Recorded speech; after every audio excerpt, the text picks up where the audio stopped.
जय माता महालक्ष्मी। स्वागत है आपका हमारे धार्मिक YouTube चैनल में। भक्तों, भाद्रपद मास में आने वाला महालक्ष्मी व्रत अत्यंत पावन और फलदायी माना गया है। ये व्रत राधा अष्टमी से प्रारंभ होकर अश्विन कृष्ण अष्टमी तक पूरे 16 दिनों तक चलता है। कहा जाता है कि इस व्रत को करने वाले भक्त के जीवन से दरिद्रता, दुख और कष्ट दूर हो जाते हैं और माता लक्ष्मी की कृपा से घर में सुख समृद्धि, धन धान्य और वैभव की वृद्धि होती है। इन 16 दिनों में भक्तजन प्रतिदिन माता महालक्ष्मी की पूजा अर्चना करते हैं, व्रत रखते हैं और कथा का श्रवण करते हैं।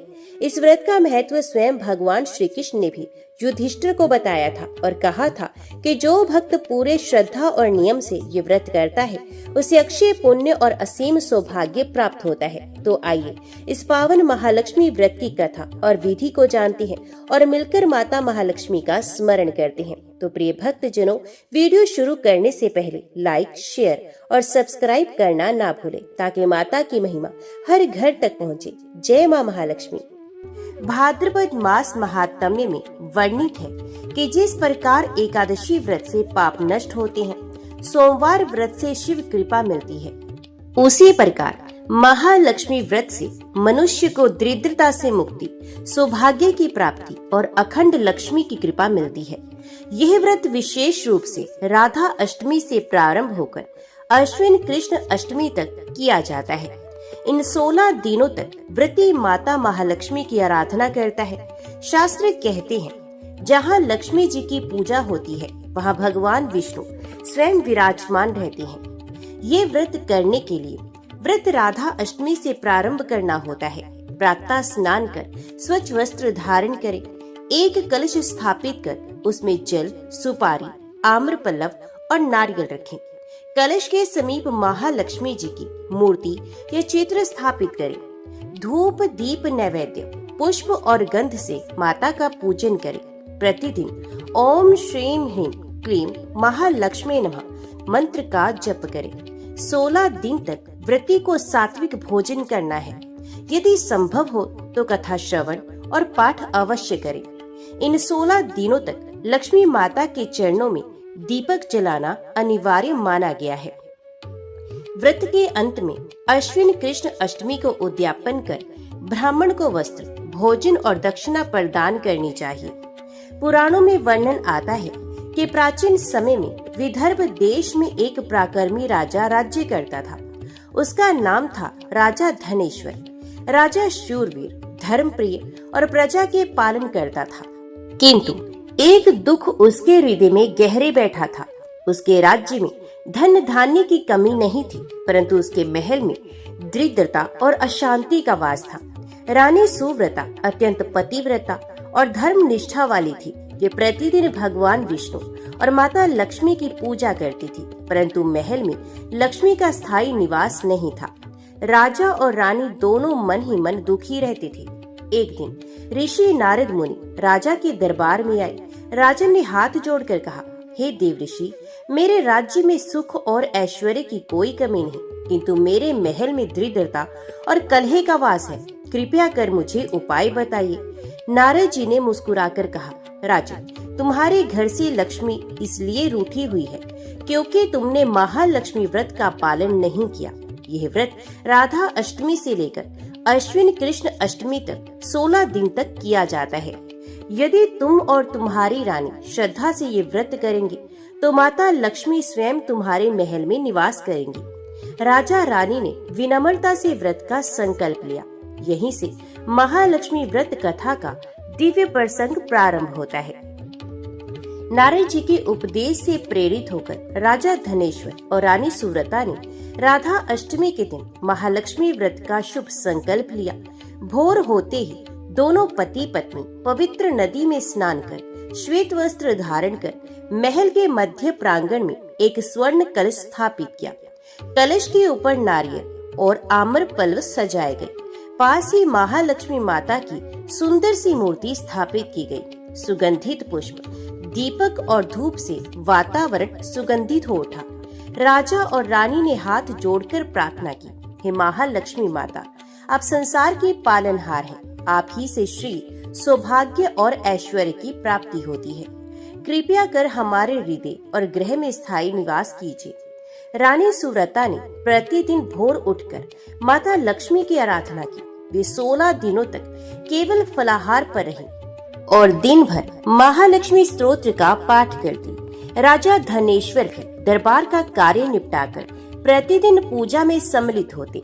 महल के सभी सेवक सेविकाएं भी इस व्रत में सहभागी बनी।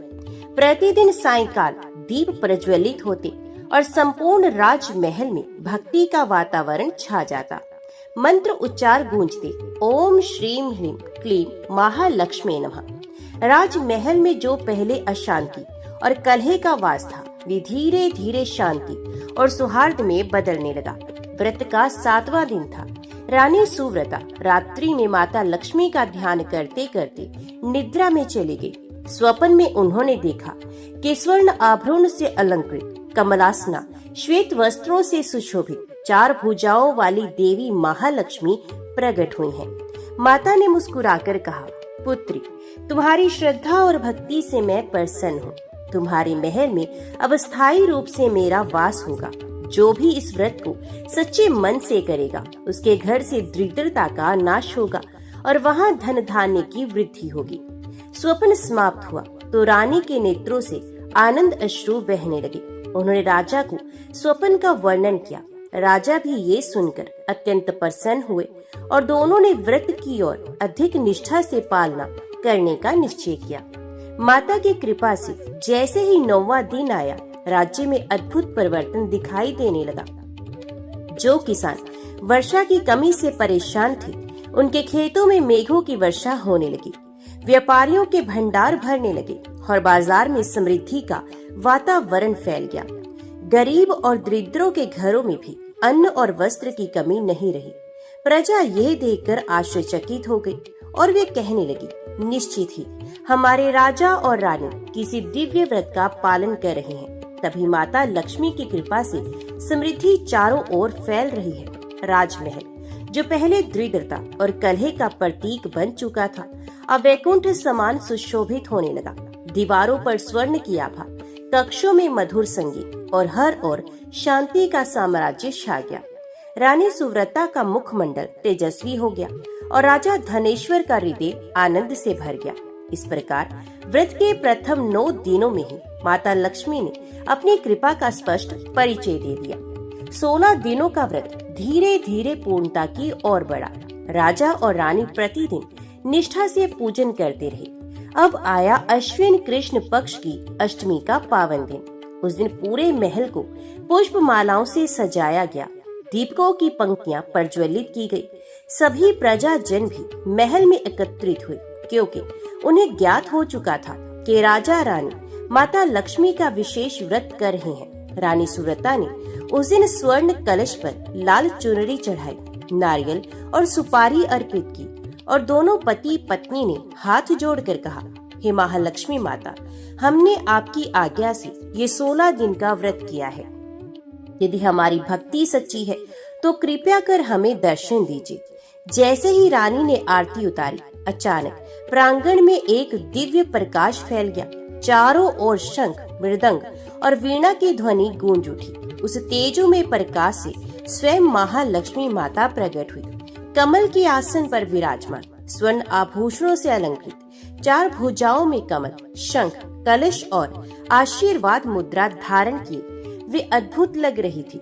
प्रजा स्तब्ध रह गई और सभी ने एक स्वर से कहा, जय महालक्ष्मी माता की। माता ने प्रसन्न होकर राजा और रानी को आशीर्वाद दिया, पुत्री सुव्रता और पुत्र धनेश्वर, तुम्हारी भक्ति और निष्ठा से मैं अत्यंत प्रसन्न हूँ। आज से तुम्हारे महल में दरिद्रता का कभी वास नहीं होगा। तुम्हारे घर में सदा धन धान्य और सौभाग्य का निवास रहेगा। माता ने आगे कहा, तुम्हारी प्रजा भी सदा सुखी और समृद्ध रहेगी। तुम्हारे राज्य में कभी अकाल या दरिद्रता नहीं आएगी। जो भी मनुष्य इस व्रत को श्रद्धा और नियम से करेगा, उसके घर में मेरी स्थायी कृपा बनी रहेगी। ये कहकर माता ने अपने कर कमलों से आभूषण और स्वर्ण वर्षा की, जो चारों ओर फैल गई। राजमहल वैकुंठ समान दीप्तिमान हो उठा। उस दिन के बाद से राज्य में कभी अभाव नहीं रहा। धान के भंडार भरते रहे, व्यापार में लाभ बढ़ता रहा और गरीबों के घरों में भी समृद्धि का प्रकाश फैल गया। प्रजा ने राजा रानी को प्रणाम करके कहा, राजन, आपने यह व्रत कर हमारे जीवन को भी सुखी कर दिया। आज हम सबको माता लक्ष्मी के प्रत्यक्ष दर्शन हुए हैं। इससे बढ़कर सौभाग्य और क्या हो सकता है। माता ने जाते जाते कहा, हे भक्तों, राधा अष्टमी से प्रारंभ होकर अश्विन कृष्ण अष्टमी तक जो 16 दिन का ये व्रत करेगा, उसके घर से दरिद्रता नष्ट हो जाएगी। वे सदैव ऐश्वर्य, सौभाग्य और समृद्धि प्राप्त करेगा। उसके परिवार में शांति और प्रेम का वास रहेगा और मृत्यु के बाद वे श्री हरि के परम धाम को प्राप्त होगा। इतना कहकर माता अंतर ध्यान हो गई। सभी भक्त आनंद और भक्ति में झूम उठे। राजा धनेश्वर और रानी सुव्रता ने जीवन भर इस व्रत का पालन किया और राज्य में लक्ष्मी की कृपा सदैव बनी रही।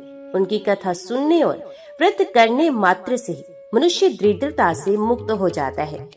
भाद्रपद मास का समय अत्यंत पावन और पुण्यदायी माना गया है। इस मास के प्रत्येक दिन, प्रत्येक तिथि और विशेषकर अष्टमी से लेकर कृष्ण अष्टमी तक चलने वाले महालक्ष्मी व्रत का महत्व अपार है। इसी संदर्भ में भादो मास महात्म्य का अध्याय 25 माता महालक्ष्मी की महिमा को प्रकट करता है। एक समय की बात है, सतयुग में राजा चित्रकेतु नामक एक पराक्रमी और धर्मपरायण राजा राज्य करते थे।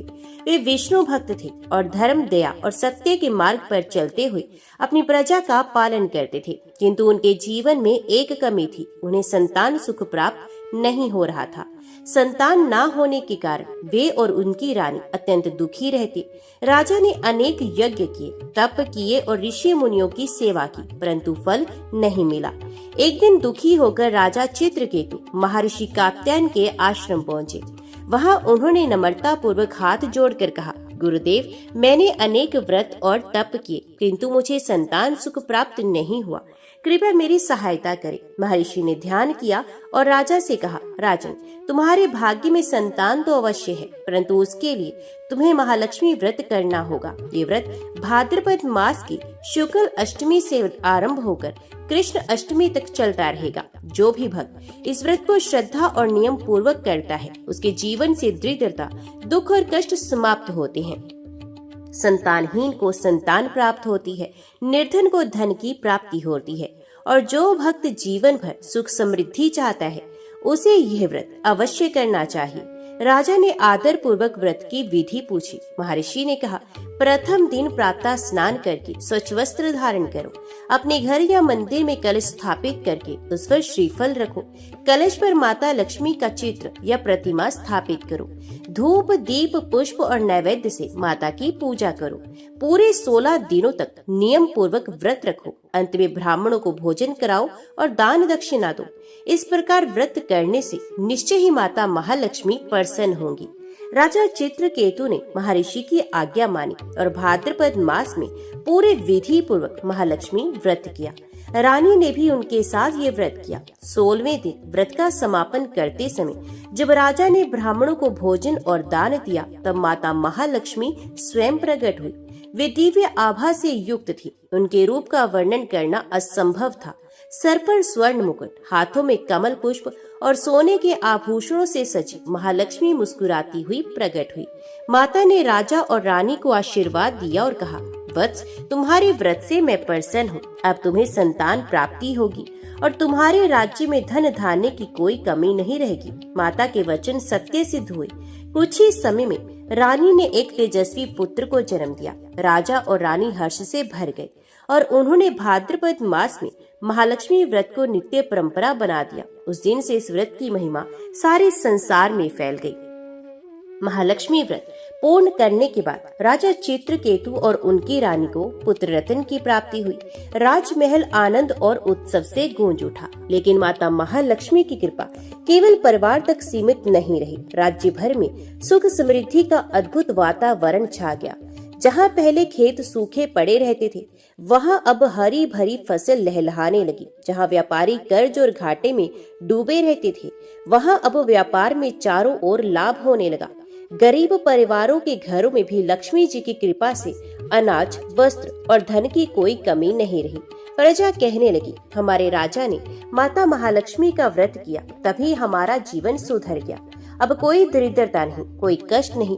हमारे राज्य पर माता महालक्ष्मी की विशेष कृपा है। राजा चित्रकेतु ने यह देखकर आदेश दिया कि हर वर्ष भाद्रपद मास में प्रत्येक परिवार इस व्रत का पालन करे। स्त्री पुरुष धनी निर्धन सभी महालक्ष्मी की पूजा करें, क्योंकि माता लक्ष्मी ही सबको जीवन में आनंद और समृद्धि प्रदान करती हैं। इस आदेश के बाद राज्य की प्रत्येक स्त्री ने महालक्ष्मी व्रत करना शुरू कर दिया। 16 दिनों तक घर घर में माता लक्ष्मी की कथा गाई जाने लगी। हर आंगन में दीपक जलने लगे और पुष्पों से सजी वेदियां बनाई जाने लगी। संध्या के समय गांव-गांव में महिलाएं मिलकर माता लक्ष्मी की आरती गाती। चारों ओर मंगल ध्वनि गूंजने लगी। माता लक्ष्मी प्रसन्न होकर हर घर में अपनी कृपा बरसाने लगी। एक बार व्रत के समापन के दिन जब पूरे राज्य में महालक्ष्मी व्रत की पूजा हो रही थी, तभी माता महालक्ष्मी ने उन्हें अपने दिव्य रूप में दर्शन दिए। वे स्वर्ण में आभा से चमक रही थी। उनके 4 हाथों में कमल, शंख, अमृत कलश और आशीर्वाद की मुद्रा थी। राजा चित्रकेतु और रानी ने साष्टांग दंडवत प्रणाम किया। माता ने कहा, वत्स, तुम्हारे राज्य की प्रजा ने श्रद्धा से मेरा व्रत किया है। अब यह राज्य सदा सुखी रहेगा। जो भी स्त्री पुरुष इस व्रत को निष्ठा से करेंगे, उन्हें धन, धान्य, संतान और कीर्ति सब कुछ प्राप्त होगा। मैं सदैव उनकी रक्षा करूंगी। इतना कहकर माता आकाश मार्ग से अदृश्य हो गई। प्रजा ने इस चमत्कार को देखा और माता के जयकारे लगाए। जय महालक्ष्मी माता की। इसी समय राज्य में एक निर्धन ब्राह्मण रहता था। उसका नाम था श्रीनाथ। वे दिन भर यज्ञों में सहयोग करता, परंतु उसके घर में ना तो भोजन होता, ना ही वस्त्र। उसकी पत्नी भी भूखी प्यासी रहकर भगवान का नाम जपती थी। जब उसने सुना कि महालक्ष्मी व्रत करने से दरिद्रता मिटती है, तो उसने निश्चय किया कि चाहे जैसे भी हो वे व्रत अवश्य करेगा। उसने एक मुट्ठी चावल और थोड़े से फूल एकत्रित किए और उसी से माता लक्ष्मी की पूजा करने लगा। पूरे 16 दिन उसने जल और फलाहार पर व्रत रखा। व्रत समाप्त होने के दिन जब उसने माता को प्रणाम किया, तभी उसके सामने चमत्कार हुआ। दरवाजे पर सोने चांदी के आभूषण, धान्य और धन से भरे घड़े रखे मिले। माता लक्ष्मी की कृपा से वे निर्धन ब्राह्मण धनवान बन गया। उसकी पत्नी ने कहा, आज हमें सच्चा प्रमाण मिल गया कि माता महालक्ष्मी केवल श्रद्धा देखती है, धन दौलत नहीं। जो भी सच्चे भाव से उनका व्रत करता है, उस पर माता अवश्य प्रसन्न होती है। ये कथा सुनकर राज्य के और भी लोग व्रत करने लगे। किसी के घर संतान सुख आया, किसी को खोया हुआ व्यापार लौट आया, किसी के घर में वर्षों से रुकी हुई शादी संपन्न हो गई।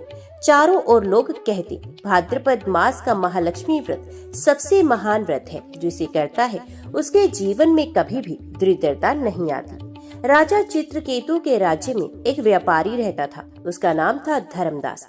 वह व्यापार तो बहुत करता था, लेकिन बार बार घाटे में चला जाता। जहाँ भी वे जाता, या तो उसका सामान समुद्र में डूब जाता, या चोर लूट लेते, या माल बिकता ही नहीं। उसकी हालत इतनी खराब हो गई कि घर में भोजन तक का संकट आ गया। एक दिन वे राजा चित्रकेतु के दरबार में पहुंचा और बोला, महाराज, मैंने बहुत मेहनत की, परंतु कभी व्यापार में लाभ नहीं हुआ।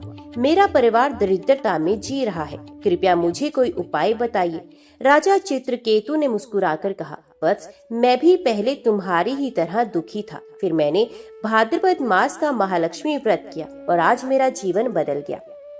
तुम भी श्रद्धा से ये व्रत करो, माता लक्ष्मी अवश्य प्रसन्न होंगी। व्यापारी धर्मदास ने व्रत करने का निश्चय किया। भाद्रपद शुक्ल अष्टमी से कृष्ण अष्टमी तक उसने माता लक्ष्मी की पूजा की।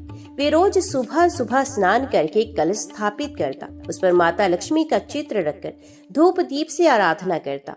उसकी पत्नी और बच्चे भी साथ बैठकर कथा सुनते और आरती गाते। 16वें दिन व्रत पूर्ण करते समय उसने गरीबों को भोजन कराया और दान दिया। तभी एक चमत्कार हुआ। उसकी दुकान पर ग्राहकों की इतनी भीड़ लगी कि सारा माल तुरंत बिक गया। जहाँ पहले घाटा होता था, अब लाभ ही लाभ होने लगा। धीरे धीरे वह व्यापारी राज्य का सबसे धनवान व्यापारी बन गया। धर्मदास हाथ जोड़कर बोला, हे माता लक्ष्मी, ये सब आपकी कृपा से हुआ है। अब मैं जीवन भर आपका व्रत करता रहूंगा और अन्य लोगों को भी इसके लिए प्रेरित करूंगा। उसी राज्य में एक वृद्ध विधवा भी रहती थी। उसके पति का देहांत हो चुका था और उसके कोई संतान नहीं थी। वे लोगों के घरों में काम करके अपना पेट पालती थी। कभी उसे अन्न मिल जाता तो कभी नहीं। एक दिन उसने सुना कि भाद्रपद मास का महालक्ष्मी व्रत करने से सब दुख दूर हो जाते हैं। उसने सोचा, मेरे पास ना तो धन है, ना वस्त्र और ना आभूषण, परंतु मैं अपने मन के भाव से माता लक्ष्मी का व्रत जरूर करूंगी। वे नदी से जल भरकर लाई, तुलसी की पत्तियां और जंगली फूल इकट्ठा किए। उसी से उसने माता लक्ष्मी का पूजन शुरू कर दिया। पूरे 16 दिन उसने केवल फल और जल पर उपवास किया। 16वें दिन व्रत पूर्ण करते समय उसने कहा, माता, मेरे पास दान करने के लिए कुछ नहीं, मैं केवल अपना मन, अपनी भक्ति आपको अर्पण करती हूँ। माता लक्ष्मी उसकी सच्ची भक्ति से प्रसन्न हुई और उसी रात उसके सपने में आकर दर्शन दिए और कहा, वत्स, तुम्हारे घर से अब दरिद्रता सदा के लिए चली जाएगी। सुबह जब वे उठी तो उसके दरवाजे पर अनाज के बोरे, कपड़े और धन से भरी पोटलियां रखी थी। वे आनंद से रोने लगी और कहने लगी, हे लक्ष्मी माता, आपकी कृपा से आज मैं निर्धनता से मुक्त हो गई। इन घटनाओं से राज्य भर में ये मान्यता फैल गई कि यह व्रत करने से घर में कभी दरिद्रता नहीं आती। स्त्रियां यदि ये व्रत करती हैं तो उनके घर में सदा सौभाग्य और सुख शांति रहती है। यह व्रत करने से संतानहीन को संतान सुख प्राप्त होता है। जो मनुष्य व्यापार में हानि से परेशान है उसे लाभ होता है। जो गृहस्थ सदैव ऋण ग्रस्त रहता है उसका ऋण मिट जाता है। जो विद्यार्थी या साधक लक्ष्मी व्रत करते हैं उन्हें विद्या और बुद्धि की प्राप्ति होती है। कुछ ही वर्षों में पूरा राज्य इस व्रत से समृद्ध और आनंदित हो गया। भाद्रपद मास आते ही गांव-गांव में उत्सव जैसा वातावरण बन जाता। 16 दिनों तक महिलाएं एकत्रित होकर व्रत करती, कथा गाती और आरती उतारती। पुरुष भी संकल्प लेकर व्रत का पालन करते। बच्चे भी घर घर दीपक सजाते और पुष्प अर्पित करते। 16वें दिन गांव-गांव में भंडारे होते। सभी गरीबों और भूखों को भोजन कराया जाता। इस प्रकार माता लक्ष्मी की पूजा से समाज में एकता, सहयोग और भक्ति का भाव और प्रबल हो गया। राजा चित्रकेतु के राज्य में एक किसान था जिसका नाम था हरिराम। वे दिन रात खेतों में मेहनत करता, किंतु उसकी मेहनत कभी सफल नहीं होती। बरसात समय पर नहीं आती, बीज अंकुरित नहीं होते और फसल कटने से पहले ही नष्ट हो जाती। उसकी पत्नी और बच्चे भूख से तड़पते रहते। एक दिन उसने गांव के बुजुर्गों से सुना कि जो भी भाद्रपद मास में महालक्ष्मी व्रत करता है उसके घर में कभी अन्न की कमी नहीं रहती। किसान हरिराम ने निश्चय किया कि इस बार चाहे जैसे भी हो वे व्रत अवश्य करेगा। उसके पास पूजा की सामग्री खरीदने के लिए धन नहीं था, तो उसने मिट्टी का कलश बनाया। उसमें गंगा जल और तुलसी डालकर रखा। उस पर एक मिट्टी का दीपक रखकर माता लक्ष्मी की पूजा शुरू कर दी। वे रोज प्रातः उठकर माता की आराधना करता और खेत में जाकर मेहनत करता। पूरे 16 दिन उसने उपवास रखा और श्रद्धा से कथा सुनी। 16वें दिन जब वे व्रत का पारण करने ही वाला था, अचानक आसमान में बादल घिर आए और मूसलाधार वर्षा हुई। उसके सूखे पड़े खेत हरे भरे हो गए, बीज अंकुरित हुए और कुछ ही समय में उसकी फसल लहलहाने लगी। जब फसल कटी तो गांव के सभी किसानों में सबसे अधिक उपज हरिराम की ही हुई। वे समझ गया कि ये सब माता महालक्ष्मी की कृपा से हुआ है। उसने हाथ जोड़कर कहा, हे माता लक्ष्मी, मैंने तो केवल मिट्टी का कलश और दीपक से आपकी पूजा की, फिर भी आपने मुझे इतना आशीर्वाद दिया। अब मैं जीवन भर इस व्रत का पालन करता रहूंगा। राज्य में एक शाहूकार रहता था, नाम था भानुदास। वे लोगों को ऊंचे ब्याज पर ऋण देता और फिर निर्दयता से उनसे वसूली करता। गरीब किसानों और मजदूरों की जमीनें हड़प लेता और उनकी स्त्रियों का अपमान करता। जब उसने देखा कि राज्य के लोग महालक्ष्मी व्रत करके समृद्ध हो रहे हैं, तो उसने भी केवल दिखावे के लिए व्रत करना शुरू किया। उसने बड़े बड़े भोग चढ़ाए, कीमती आभूषण अर्पित किए, लेकिन उसके मन में श्रद्धा और भक्ति नहीं थी। 16वें दिन जब वे दान देने लगा तो उसने गरीबों को सड़ा गला भोजन दिया और आधा ही अनाज बांटा। माता महालक्ष्मी उसके छल से अप्रसन्न हो गई। रात में उसे स्वप्न आया कि माता लक्ष्मी उसके सामने खड़ी हैं और उन्होंने कहा, भानुदास, तूने मेरे व्रत का मजाक उड़ाया है। तूने केवल दिखावे के लिए पूजा की और गरीबों का अपमान किया, अतः आज से तेरा धन नष्ट हो जाएगा। सुबह जब वे उठा तो देखा कि उसके सारे धन के घड़े खाली हैं। जो सोना चांदी उसने इकट्ठा किया था वे राख बन गया। उसकी दुकान में आग लग गई और उसका पूरा धन जलकर खाक हो गया। भानुदास रोने लगा और कहने लगा, माता मुझे क्षमा कर दो, अब मैं सच्चे मन से आपकी पूजा करूंगा और गरीबों की सेवा करूंगा। माता ने उसके हृदय में करुणा जगाई और वे शाहूकार सुधर गया। अब वे निर्धनों की सेवा करने लगा और श्रद्धा से महालक्ष्मी व्रत करता रहा। इन घटनाओं से ये स्पष्ट हुआ कि यह व्रत केवल धन दौलत से नहीं बल्कि सच्चे मन की श्रद्धा से फल देता है। निर्धन हो या धनवान, स्त्री हो या पुरुष, जो भी भाव से माता की पूजा करता है वही कृपा का अधिकारी होता है। जो व्रत में कपट करता है उसका सर्वनाश हो जाता है। समय बीतता गया और भाद्रपद मास आते ही पूरा राज्य महोत्सव जैसा हो जाता। गांव गांव में महिलाएं गीत गाती, आओ माता लक्ष्मी हमारे घर पधारो, सुख समृद्धि दो, दुख दरिद्रता हर लो। बच्चे दीप जलाते, पुष्प अर्पित करते, घर घर में कथा का पाठ होता और सब लोग एकत्रित होकर माता की आरती गाते। इस प्रकार माता लक्ष्मी की महिमा पूरे राज्य में फैल गई। राजा चित्रकेतु के पड़ोसी राज्य में एक राजकुमारी रहती थी। नाम था सुशीला। वे रूप, गुण और विद्या में अनुपम थी, परंतु उसके जीवन में एक बड़ी समस्या थी। जब भी उसका विवाह तय होता किसी न किसी कारणवश वे टूट जाता। कभी वर पक्ष में अचानक संकट आ जाता, कभी शुभ समय पर कोई बाधा आ जाती। राजा और रानी अत्यंत चिंतित रहते कि उनकी पुत्री का विवाह कब होगा। एक दिन किसी साधु ने आकर कहा, राजन, आपकी पुत्री पर कोई दोष नहीं, ये सब केवल इसलिए हो रहा है क्योंकि आपने महालक्ष्मी व्रत का पालन नहीं किया है। यदि राजकुमारी स्वयं ये व्रत करेंगी तो माता लक्ष्मी की कृपा से उसका विवाह निश्चित ही संपन्न हो जाएगा। राजा ने अनुमति दी और राजकुमारी सुशीला ने भाद्रपद मास में पूरे नियम और श्रद्धा से व्रत किया। 16 दिनों तक वह माता की प्रतिमा के सामने बैठकर कथा सुनती, दीप जलाती और पुष्प अर्पित करती। उसके मन में अटूट भक्ति और विश्वास था। 16वें दिन व्रत के पारण के समय माता लक्ष्मी स्वयं उसके स्वप्न में आई और कहने लगी, पुत्री, अब तुम्हारे विवाह में कोई बाधा नहीं आएगी। तुम्हें एक धर्मपरायण, सुशील और वीर पति की प्राप्ति होगी। कुछ ही समय के बाद उसके लिए एक योग्य राजकुमार का संदेश आया। विवाह बड़े धूमधाम से संपन्न हुआ और वे सुखी दाम्पत्य जीवन व्यतीत करने लगी। राजकुमारी ने प्रण किया कि वे हर वर्ष भाद्रपद मास में महालक्ष्मी व्रत अवश्य करेंगी। राज्य में एक साधु रहते थे। वे अत्यंत तपस्वी और ज्ञानवान थे, किंतु उनके आश्रम में हमेशा दरिद्रता छाई रहती थी। शिष्यों के पास भोजन का अभाव रहता, कुटिया टूट फूट चुकी थी। साधु मन ही मन सोचते, क्या कारण है कि हम तप तो कर रहे हैं परंतु लक्ष्मी माता की कृपा हमें मिल नहीं रही। तभी उन्हें स्वप्न में आकाशवाणी हुई, हे तपस्वी, तुमने तप तो किया परंतु कभी महालक्ष्मी व्रत नहीं किया, इसलिए लक्ष्मी तुम्हारे आश्रम में स्थिर नहीं हुई। तुम ये व्रत करो, तुम्हारे आश्रम में धन और अन्न की धारा बहेगी। साधु ने अपने शिष्यों से व्रत करना आरंभ किया। 16 दिन तक सभी शिष्य माता की आरती गाते, कथा सुनते और नियम पूर्वक व्रत करते। व्रत पूर्ण होने के दिन ही चमत्कार हुआ। दूर दूर से भक्त और दानी लोग आश्रम में आने लगे। वे अन्न, वस्त्र और धन दान करने लगे। साधु का आश्रम देखते ही देखते संपन्न हो गया। साधु ने शिष्यों से कहा, देखो, केवल तप से ही सब कुछ नहीं मिलता। जब तक माता लक्ष्मी की कृपा ना हो तब तक संसार में सुख और साधन प्राप्त नहीं होते। इसलिए हर साधक को लक्ष्मी व्रत अवश्य करना चाहिए। शास्त्रों में वर्णित है कि माता लक्ष्मी कमल पर आसीन होती हैं। उनके 4 हाथ होते हैं, एक हाथ में कमल, दूसरे में शंख, तीसरे में अमृत कलश और चौथा हाथ आशीर्वाद मुद्रा में रहता है। उनके शरीर से दिव्य प्रकाश निकलता है जो अंधकार को समाप्त करता है। वे विष्णु भगवान की अर्धांगिनी है और जहाँ विष्णु जी का वास होता है वहीं लक्ष्मी का निवास होता है। महालक्ष्मी व्रत करने से केवल धन ही नहीं बल्कि धर्म, ज्ञान, विद्या और संतति भी प्राप्त होती है। इसलिए यह व्रत सभी वर्गों के लिए श्रेष्ठ माना गया है। कुछ वर्षों के बाद राजा चित्रकेतु ने निश्चय किया कि इस व्रत को केवल घर घर में ही नहीं बल्कि पूरे राज्य में महोत्सव की तरह मनाया जाए। उन्होंने भाद्रपद मास में 16 दिनों तक राजमहल में विशाल अनुष्ठान का आयोजन किया।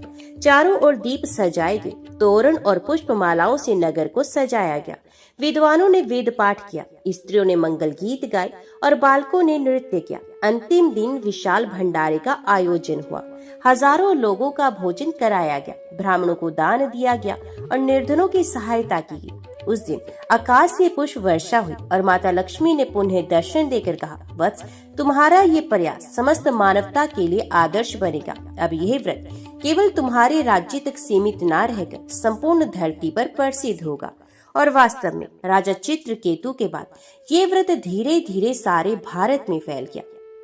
राज्य में एक ब्राह्मण रहता था, नाम था देवनाथ। वे अत्यंत विद्वान और वेद पाठी था, किंतु उसके घर में अन्न का अभाव रहता। पत्नी दिन भर व्रत उपवास करके भी भोजन की व्यवस्था नहीं कर पाती। घर की हालत इतनी खराब थी कि कभी कभी दोनों को भूखा ही सोना पड़ता। एक दिन उनकी पत्नी ने कहा, नाथ, यदि आप अनुमति दे तो इस बार मैं महालक्ष्मी व्रत करना चाहती हूँ। कहा जाता है कि इससे दरिद्रता दूर होती है। देवनाथ बोले, हमारे पास तो पूजा की सामग्री तक नहीं, फिर कैसे करेंगे व्रत? पत्नी ने कहा, माता भाव देखती है, सामग्री नहीं। हम तुलसी दल और जल से भी पूजा कर सकते हैं। दोनों ने निश्चय किया और पूरे 16 दिन माता की आराधना की। 16वें दिन जब पारण का समय आया तो अचानक एक धनी व्यापारी उनके घर आया और कहने लगा, मुझे स्वप्न में माता लक्ष्मी ने आदेश दिया कि मैं तुम्हारे घर आकर अन्न और धन दान करूं। लो, ये गाय, ये अनाज और ये स्वर्ण तुम्हारे लिए। ब्राह्मण दंपति भाव विवल हो गए। उन्होंने माता को धन्यवाद दिया और जीवन भर हर वर्ष ये व्रत करने का प्रण किया। एक गांव में एक कुख्यात चोर था। वे अमीरों के घर लूटता और गरीबों को भी नहीं छोड़ता। लोग उससे डरते थे। भाद्रपद मास आया तो उसने देखा कि सभी लोग महालक्ष्मी व्रत कर रहे हैं। उसने सोचा, चलो मैं भी ये व्रत कर लूं, शायद मुझे और अधिक धन मिल जाए। वह व्रत करने बैठा, परंतु मन में चोरी की प्रवृत्ति ही बनी रही। 16वें दिन जब पारण करने लगा तो माता लक्ष्मी ने उसके स्वप्न में आकर कहा, पुत्र, तूने ये व्रत किया है किंतु गलत इच्छा से। यदि तू चोरी छोड़कर नेक मार्ग अपनाएगा तो मैं तुझे सच्चा धन दूंगी। चोर की आंख खुली और उसका हृदय बदल गया। उसने चोरी छोड़ दी और मेहनत मजदूरी करके ईमानदारी से जीवन जीने लगा। धीरे धीरे वे सुखी हुआ और समाज में सम्मानित व्यक्ति बन गया। ऋषियों ने कहा है कि यह व्रत केवल धन संपत्ति के लिए नहीं बल्कि मन की शुद्धि के लिए भी है। इससे मनुष्य का निर्बल हृदय हो जाता है, पाप दूर होते हैं और पुण्य बढ़ता है। लक्ष्मी केवल सोने चांदी की देवी नहीं, वे सदाचार, धर्म, दया और करुणा की अधिष्ठात्री भी हैं। जो व्यक्ति सच्चे मन से व्रत करता है उसके जीवन में केवल धन ही नहीं बल्कि शांति, संतोष और प्रेम भी आता है। जैसे जैसे लोग इस व्रत को अपनाते गए, राज्य में अद्भुत समृद्धि आने लगी। किसानों की फसलें हरी भरी हो गई, व्यापारियों के धंधे चमक उठे, गृहस्थों के घरों में सुख शांति छा गई। लोग कहने लगे, ये सब माता महालक्ष्मी के व्रत की ही महिमा है। राजा चित्रकेतु स्वयं भी हर वर्ष इस व्रत का आयोजन करते। उन्होंने आदेश दिया कि जो भी गरीब है और सामग्री जुटाने में असमर्थ है उसे राज भंडार से सामग्री दी जाएगी। इसे कोई भी भक्त व्रत करने से वंचित न रहा।